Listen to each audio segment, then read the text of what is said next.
ये कहानी है आदित्य की, जिसके लिए जिम्मेदारियों से ज्यादा उसकी नींद प्यारी थी। उसका ये बहुत ज्यादा आलस ही पूरे परिवार के लिए चिंता का सबसे बड़ा कारण बन चुका था, खासकर तब जब उसके पिता की सेहत लगातार खराब होती जा रही थी। सुमन, क्या आदित्य अभी तक नहीं उठा है? जल्दी उसे भेजो। ये बहुत जरूरी पार्सल ग्राहक तक पहुंचना बहुत जरूरी है। जी, मैं कोशिश कर रही हूँ, पर वो उठ ही नहीं रहा है। आप ही बताइए अब मैं क्या करूँ? मुझे तो कुछ समझ ही नहीं आ रहा है। अगर ये काम आज हाथ से निकल गया तो हमारे घर की पूरी आर्थिक स्थिति खराब हो जाएगी। तुम उसे मेरी कसम दो, शायद वो तुम्हारी बात मान ले। आदित्य बेटा, उठ जा मेरे लाल। तेरे पिताजी कितनी देर से आवाज लगा रहे हैं, उनकी तबीयत भी ठीक नहीं है। तू मेरी बात मान ले और जल्दी से उठकर तैयार हो जा। माँ, आप भी ना हर थोड़ी देर में मुझे ऐसे क्यों परेशान करती रहती हैं? मुझे अभी थोड़ा और सोने दो ना, मैं बहुत थका हुआ हूँ। बेटा, वो पार्सल आज शाम तक पहुंचना ही चाहिए।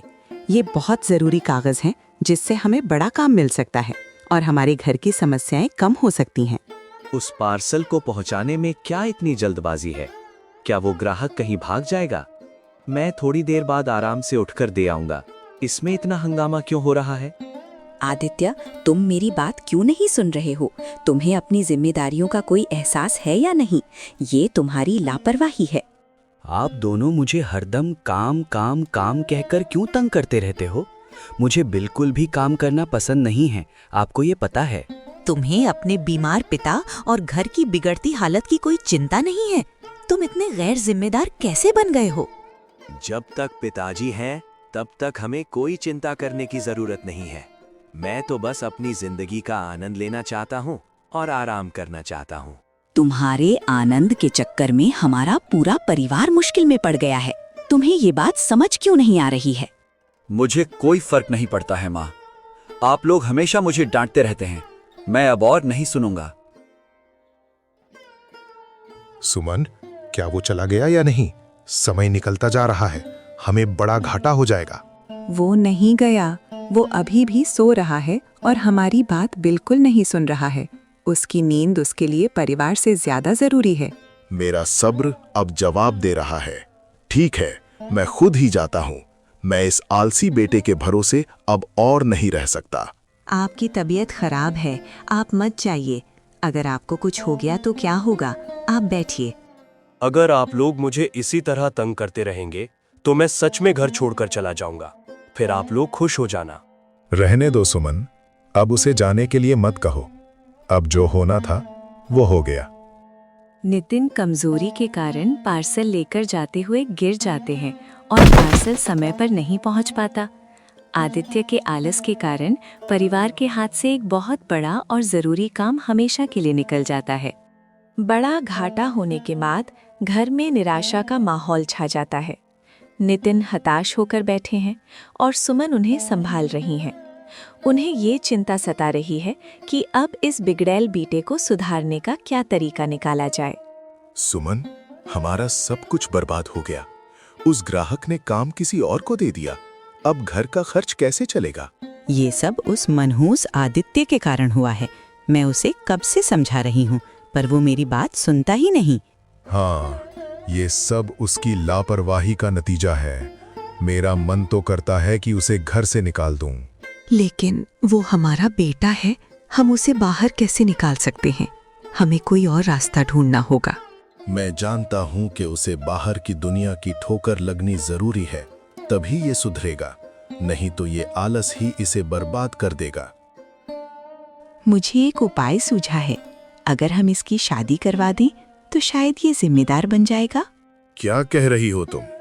शादी? एक कामचोर और आलसी आदमी के लिए कौन सी अच्छी लड़की हाँ करेगी? नहीं, मैंने नेहा नाम की एक बहुत अच्छी और समझदार लड़की देखी है। मुझे ऐसा लगता है कि वो इसे बदल देगी। तुम्हें क्या लगता है कि सिर्फ शादी की जिम्मेदारी ही इसे सुधार देगी? मुझे तो कोई उम्मीद नहीं है। मुझे नेहा पर भरोसा है। मैं नेहा के माता पिता से बात करती हूँ और उन्हें आदित्य की सारी सच्चाई बता देती हूँ। अगर तुम सच बताकर भी उन्हें मना पाती हो तो ठीक है, लेकिन मुझे इसमें कोई उम्मीद नहीं दिख रही है। मैं उन्हें सब कुछ बता दूंगी। मुझे पूरा विश्वास है कि नेहा के माता पिता मेरी बात जरूर समझेंगे। ठीक है, जैसा तुम्हें ठीक लगे वैसा करो। मैं बस यही चाहता हूँ कि ये अपनी जिंदगी में कुछ अच्छा कर ले। आप चिंता मत कीजिए, मुझे नेहा पर पूरा भरोसा है कि वो इस घर को और आदित्य को जरूर संभाल लेगी। लेकिन अगर नेहा भी इसे नहीं बदल पाई तो फिर हम क्या करेंगे? तब तो हमारी आखिरी उम्मीद भी टूट जाएगी। हमें सकारात्मक सोचना चाहिए। नेहा बहुत समझदार है और वो जानती है कि क्या करना है।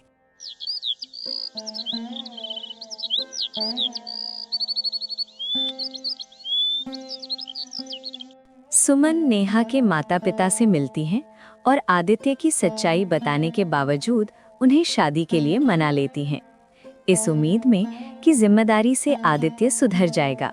उसकी शादी कुछ ही दिनों बाद नेहा से हो जाती है।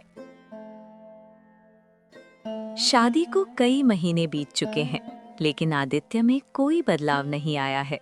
उसका आलस पहले जैसा ही है, जो नेहा के लिए रोज एक नई परेशानी खड़ी करता है। आदित्य जी, उठ जाइए ना। अब आप कितना सोएंगे? आपको काम पर जाना चाहिए। घर की हालत ठीक नहीं है। तुम फिर से शुरू हो गई? तुम भी माँ की तरह मुझे बार बार काम के लिए क्यों कहती हो? आपको काम करना पड़ेगा। हमें घर के खर्चों के लिए पैसे की सख्त जरूरत है। आप कब जिम्मेदारी लेंगे? मैं क्यों काम करूं? मेरे पिताजी हैं ना, वो सब कुछ संभाल लेंगे। उन्होंने मुझे पढ़ाया लिखाया है। लेकिन पिताजी की तबीयत इतनी खराब रहती है, आपको उनका सहारा बनना चाहिए, ना कि उन पर बोझ डालना। मैंने तुमसे शादी कर ली है, यही काफी नहीं है क्या? मुझे काम धंधा बिल्कुल पसंद नहीं है। ठीक है, कम से कम आप मुझे ही कुछ पैसे दे दीजिए ताकि मैं घर के लिए कुछ राशन ला सकूं। मेरे पास कहाँ पैसे हैं? और अगर हैं भी तो मैं तुम्हें क्यों दूं? पिताजी से मांग लो।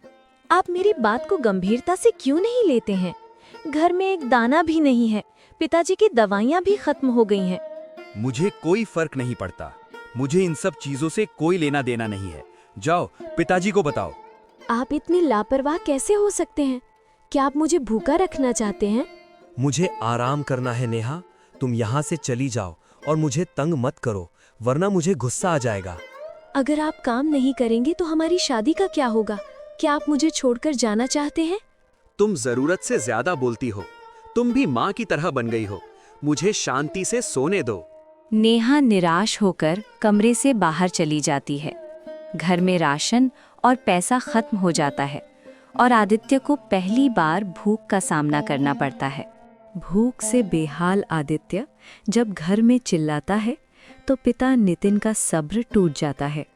वो जानते हैं कि अब कठोर निर्णय ही आदित्य को सही रास्ता दिखा सकता है। माँ, खाना कहाँ है? मुझे बहुत जोर की भूख लगी है। नाश्ता क्यों नहीं बना है आज? बेटा, घर में राशन खत्म हो गया है और हमारे पास एक पैसा भी नहीं बचा है। क्या मतलब? राशन खत्म हो गया? मैं भूखा रहूंगा? पिताजी, आप घर के मुखिया हैं, आपको राशन लाना चाहिए। बस बहुत हो गया। अब मेरे सब्र का बांध पूरी तरह से टूट चुका है। तूने अपनी जिम्मेदारियों से हमेशा मुंह मोड़ा है और घर का बड़ा घाटा किया है। आज से तुम्हारा इस घर में कोई ठिकाना नहीं है। तुम और नेहा दोनों मेरे घर से हमेशा के लिए निकल जाओ। जी, पिताजी जो कह रहे हैं वही सही है। मुझे लगता है कि अब हमें इस घर से चले जाना चाहिए। शायद बाहर की दुनिया की ठोकर लगने से ही इन्हें अकल आएगी। आप चिंता मत कीजिए, मैं इनके साथ हूँ। आप ये क्या कर रहे हैं? वो हमारा इकलौता बेटा है। आप उसे और उसकी पत्नी को घर से बाहर कैसे निकाल सकते हैं? सुमन, तुम परेशान मत हो। मैंने ये सब उसके भले के लिए किया है। भूख ही इसे काम करना सिखाएगी। ये अन्याय है। आप मेरे साथ ऐसा नहीं कर सकते। मैं कहीं नहीं जाऊंगा। अगर तुम जबरदस्ती यहाँ रुके तो मैं पुलिस को बुलाने में जरा भी देर नहीं लगाऊंगा। आदित्य, तुम पिताजी की बात मान लो, शायद यही हमारे लिए सही हो। माँ, आप भी उनका साथ दे रही हैं। मुझे विश्वास नहीं हो रहा है कि मेरा परिवार मेरे साथ ऐसा कर रहा है।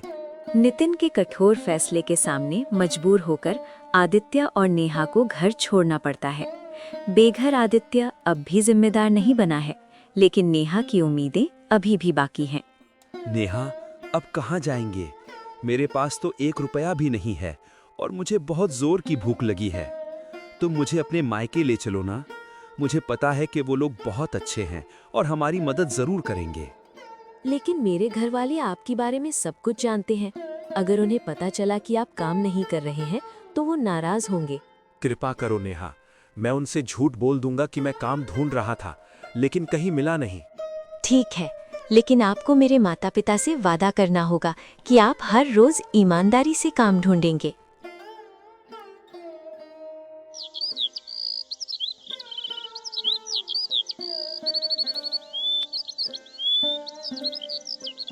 आदित्य बेटा, तुम्हें कोई काम मिला या नहीं? तुम 1 महीने से यहाँ पर हो। जी पिताजी, मैं रोज सुबह से शाम तक काम ढूंढ रहा हूँ, लेकिन हर जगह मना कर देते हैं। रोज सुबह से शाम तक? मैंने तुम्हें अपनी आंखों से देखा है। तुम रोज नहाने के बाद सो जाते हो। तुम झूठ बोल रहे हो और हमें धोखा दे रहे हो। तुम्हें शर्म आनी चाहिए कि तुम अपनी पत्नी को भी धोखा दे रहे हो। क्या तुम झूठ बोल रहे थे? मैंने सोचा था कि तुम बदल जाओगे, लेकिन तुम नहीं बदले। तुम एक झूठे और कामचोर आदमी हो। तुम्हारी वजह से मेरी बेटी भी परेशान हो रही है। तुम अभी के अभी मेरी बेटी के साथ यहाँ से चले जाओ। मैं ऐसे आदमी को अपने घर में नहीं रख सकता। पिताजी, कृपा करके एक आखिरी मौका दे दीजिए, शायद ये सच कह रहे हों। नहीं नेहा, मैंने इन्हें एक मौका दिया था, लेकिन इन्होंने मेरी बात नहीं मानी। तुम भी इनके साथ जाओ। झूठ का खुलासा होते ही नेहा के माता पिता गुस्से में दोनों को घर से निकाल देते हैं। रात को बाहर ठंड में नेहा अंतिम हथियार के रूप में एक भावनात्मक नाटक करती है। नेहा, मुझे बहुत बुरा लग रहा है। सब मेरी वजह से हुआ है। हम कहाँ जाएंगे? तुम ठंड से कांप रही हो। आदित्य, बस बहुत हो गया। मैं अब आपके साथ और नहीं रह सकती हूँ। मैं थक गई हूँ अब आपके आलस से। तुम ये क्या कह रही हो? तुम मुझे छोड़कर जा रही हो? नेहा, तुम मुझे मत छोड़कर जाओ। तुम्हारे बिना मैं अकेले कहाँ रहूंगा? मैं कसम खाता हूँ, मैं कल ही काम ढूंढ लूंगा। मुझे आपकी बात पर कोई भरोसा नहीं है। आप एक झूठे और कामचोर पति हो। मैं जा रही हूँ और अब कभी वापस नहीं आऊंगी, इसलिए मुझे रोकने की कोशिश मत करना। नहीं नेहा, मुझे माफ कर दो। आज मुझे पहली बार अपनी गलती का एहसास हो रहा है। मैं कसम खाता हूँ कि अब मैं आलस छोड़कर खूब मेहनत करूंगा। मैं तुम्हें कभी दुखी नहीं करूंगा। कृपया करके मुझे एक आखिरी मौका दो। मैं तुम्हें बहुत खुश रखूंगा। मुझे मत छोड़ो। अगर तुम सच कह रहे हो तो तुम यहीं बैठो और अपनी कसम पूरी करो। जब तुम एक जिम्मेदार आदमी बन जाओगे तब मुझसे मिलना। मैं अब जा रही हूँ। नहीं, रुको नेहा, तुम कहाँ जा रही हो? मुझे अकेला मत छोड़ो। मैं सच में बदल जाऊंगा। मैं अब और इंतजार नहीं कर सकती। तुम सच में बदलना चाहते हो तो खुद को साबित करो। अगर तुम चली गई तो मैं क्या करूंगा? मैं अकेला इस दुनिया में कैसे रहूंगा?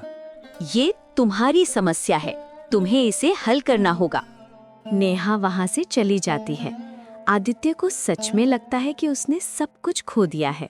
ये झटका उसे अंदर तक हिला देता है और वो तय करता है कि अब वो अपनी जिंदगी बदल देगा।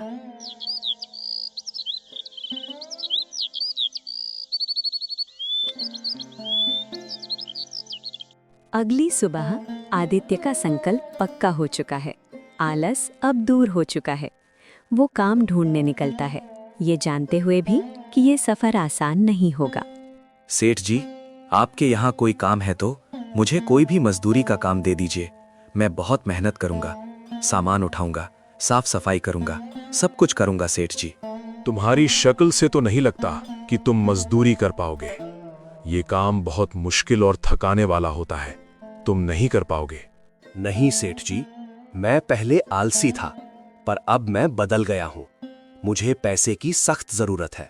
ठीक है, तुम यहाँ मजदूरी करो। अगर तुम आलस करोगे तो मैं तुम्हें तुरंत निकाल दूंगा। धन्यवाद सेठ जी, मैं आपको निराश नहीं करूंगा।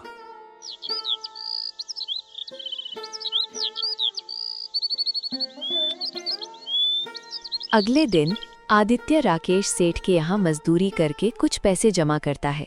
उन पैसों से वो सब्जी खरीदने बाजार जाता है ताकि अपना छोटा व्यापार शुरू कर सके। कांताबाई, क्या आप मुझे अपनी सब्जियां ठेके के भाव में दे सकती हैं?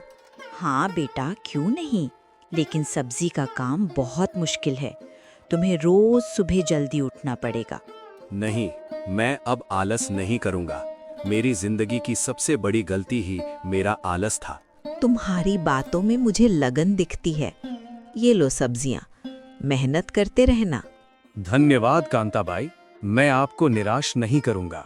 अच्छी बात है बेटा, लगन से काम करोगी तो जरूर सफल होगे। मैं जानता हूँ मैंने बहुत समय बर्बाद कर दिया, लेकिन अब नहीं।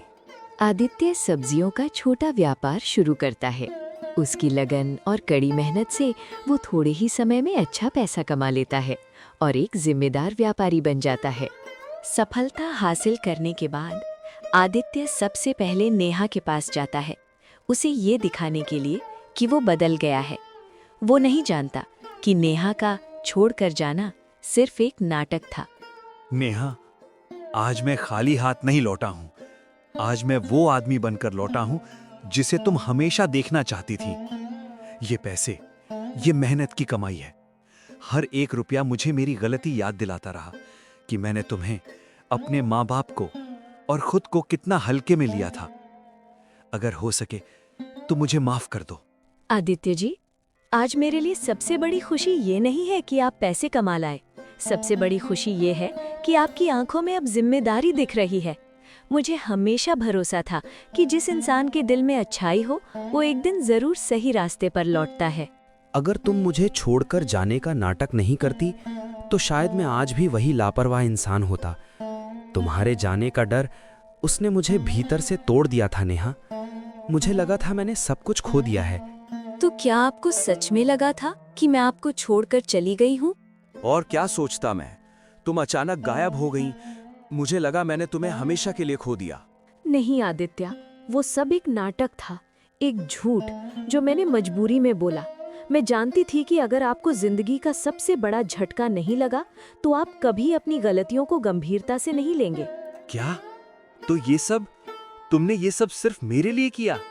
इतना बड़ा जोखिम उठाया? नेहा, आज अगर मैं इंसान बन पाया हूं तो सिर्फ तुम्हारी वजह से। मैं जिंदगी भर तुम्हारा एहसान नहीं चुका पाऊंगा। एहसान नहीं आदित्य, ये एक पत्नी का भरोसा था। मुझे पता था आप गिर सकते हैं लेकिन टूट नहीं सकते। बेटा आदित्य, आज मुझे अपनी बेटी पर गर्व है और आज पहली बार तुम पर भी। गलतियां सब करते हैं, लेकिन उन्हें सुधारने की हिम्मत हर कोई नहीं दिखा पाता। नेहा का सच सामने आने के बाद आदित्य की आंखों से शर्म और कृतज्ञता दोनों बहने लगते हैं। वे दोनों मिलकर अपने अतीत को पीछे छोड़ एक नई शुरुआत करने का फैसला करते हैं। जब आदित्य और नेहा घर लौटते हैं तो नितिन और सुमन को यकीन ही नहीं होता कि वही आदित्य आज एक जिम्मेदार इंसान बनकर उनके सामने खड़ा है। पिताजी, माँ, मुझसे बहुत बड़ी भूल हो गई थी। मैंने आपकी मेहनत, आपका प्यार, सब कुछ हल्के में लिया। आज मैं हाथ जोड़कर माफी मांगने आया हूँ। उठो बेटा, गलती करना बुरा नहीं होता, लेकिन उसी गलती में अटके रहना बुरा होता है। मैंने तुम्हें घर से निकालकर तुम्हें सजा नहीं दी थी, मैं तुम्हें जिंदगी सिखाना चाहता था। मेरा बेटा, माँ का दिल कभी गलत नहीं होता। मुझे पता था तू लौटेगा, लेकिन आज तू इंसान बनकर लौटा है। इससे बड़ी खुशी क्या होगी हमारे लिए? अब से मैं अकेला नहीं चलूंगा पिताजी, मैं आपके साथ काम करूंगा। हम मिलकर इस घर को फिर से खड़ा करेंगे। बस यही सुनना चाहता था मैं। आज से ये घर फिर से जिएगा। बेटी, तूने मेरी बेटी को रास्ता दिखाया। आज से तू सिर्फ बहू नहीं, मेरी बेटी भी है। माँ, मैंने कुछ खास नहीं किया, मैंने बस भरोसा किया और कभी हार नहीं मानी। इस तरह आदित्य की जिंदगी में एक नई सुबह आती है। गलतियों से सीख लेकर वो एक जिम्मेदार पति, बेटा और इंसान बन जाता है, क्योंकि सच्चा बदलाव डर से नहीं, समझ और भरोसे से आता है।